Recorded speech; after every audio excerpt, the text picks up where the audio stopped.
How is it going, guys? Today we're going to be starting a new series, new show, whatever you'd like to call it, centered around the LGCHL. You guys are going to let me know what you think about it. We're going to try to do it weekly. We'll see what happens. An end of the week recap, possibly. We're going to try to cover various areas of the league, cover how teams are doing, players are doing, and maybe even throw in a little bit of LG drama, because who doesn't live for that LG drama? I want to keep it relatively short. We're trying not to make this some 6-hour long video, because I can only imagine listening to my voice for like 7 minutes is probably long enough. And real quick, I do want to say before we get started, if you're watching this video from YouTube and you don't have the slightest clue what LG is, it is one of the biggest competitive 6v6 ESHL leagues for NHL. So if you're into that kind of thing, come sign up. It's on leaguegaming.com.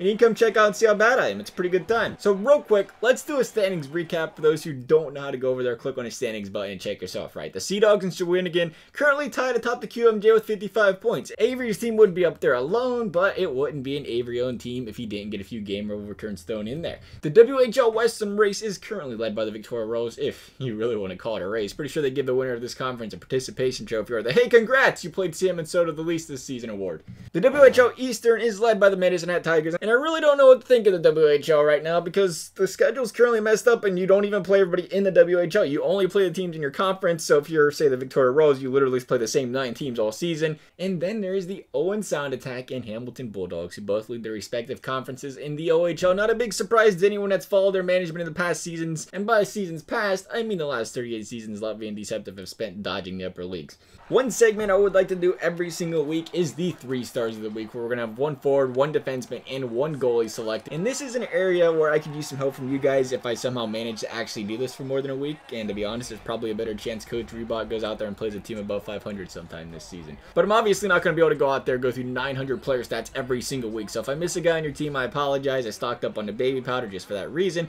But I figured maybe comment on a video, comment on a thread, PM, whatever you got to do, right? Following next week's games, and if you have a guy you think should be a potential candidate, go out there and, mention it. Other than that, though, I try to choose 1 forward, 1 goalie, 1 defenseman. None of them could be on the same team, as I mentioned before. If you played all bad teams this week and you dropped 20 points, aka you may have scrub hunted, you probably ain't going to be making this list, which cancels out about 80% of the league's top point scorers right now. Starting off with our defense is deceptive one. He knocked off the top team in the OHL, the Hamilton Bulldogs, only allowing 1 goal against back there on defense and beating the North Bay Battalion and the Flint Firebirds as well this week, ending up with a 3-0 record, allowing only 3 goals total in the 3 games we played, along with 1 penalty. A very solid week out of Deceptive. Our goaltender is going to be Glimmy. I'm surprised as you guys are, I'm even saying this one, to be quite honest. Glimmy's been, well, let's say he's been playing goalie in the CHL for a very long time, and he's been very average, no offense, pal. But this year, the goalie mechanics are a lot more different. It just seems like Glimmy's out there thriving right now. This week, he went 4-1-1, pitched 2 shutouts, 3 1-goal games, and then his 1 loss was versus one of the best teams in the league in the Owen Sound, where he still managed to go out there and post an 82% save percentage. Overall, he was a 91.6 save percentage, 1.09 goals against average on the week. A very, very good week out of Glimmy. Then finally, our forward star, and admittedly, as I mentioned before, it's a tougher one to do because it seems like every big night performance is a guy dropping 12 points on a Pee Wee hockey team. We found one now. Fedorov X91. I'm not even going to try to figure out if those are L's or I's in your name. You can just, we'll pretend they're not even there. He went 3-0 this week with 15 points, and more notably put up a big 5-point performance in the game where the Royals knocked off, at the time, the undefeated, seemingly unstoppable Soto and CM line. Great week for them. Great performance by Fedorov. And in our last segment for today, and we'll try to do more segments in the future, but there's a lot of explaining on what's going on in this video, so it's probably taking up a lot of time. And that is going to be the biggest surprises halfway through the season.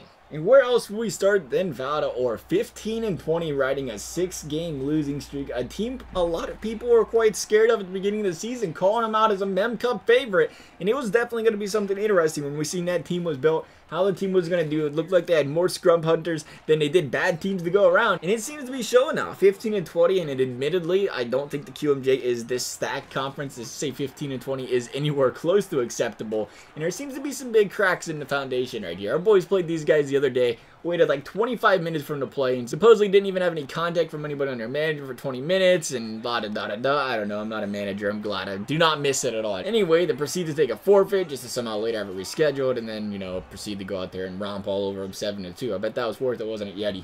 About Medicine Hat, though, I looked at Medicine Hat at the top of their conference, and it makes me think, wow, the WHL is really weak this season. But then if you actually go and take a look down the team, they did a pretty nice job building this team. I still don't think they're as dominant as that record shows, but I was expecting more of a 500 hockey team, and I was wrong. These guys are putting together a very solid season. Then our final biggest surprise, how about the Oshawa Generals? Honestly, the biggest surprise of them all to me. Oshawa is in dead last of the OHL Eastern with a 10-25 record. I don't know what happened. Not sure if Dallas quit seeing Tom Brady's trainer or what, but this was a management group last season who was a top team in the QMJ, made it to the conference finals. Most management groups, you know, you go from one really good season and you do better the next season, or you maintain it next season, but to go from the top of the league all the way to the bottom of the league in just one season is almost unheard of. Maybe it's the fact that they trade half their team away every weekend. Maybe they had a disappointing bidding. From my time there, they didn't look like they lost a step on the ice. Might have been more in the managerial column. Either way, though, it just looks like these guys lost it. I mean, to go out there, we're 4 weeks into the season. I was thinking week 2, week 3, they'll get it together. Here we are, week 4, still can't find it back to the net. Still trading away everybody, it seems like. They're done with it. I've given up on the Oshawa Generals for this season. It's unfortunate for them guys, but that is the conclusion of this week's episode. Like I said, I got some other ideas in mind as well. Just wanted to kind of test the waters with this week's episode, see what everybody's thinking. But if you guys have some ideas, I'm always willing to be listening, so please do let me know. As always though, guys, thanks for watching. We'll see you next time.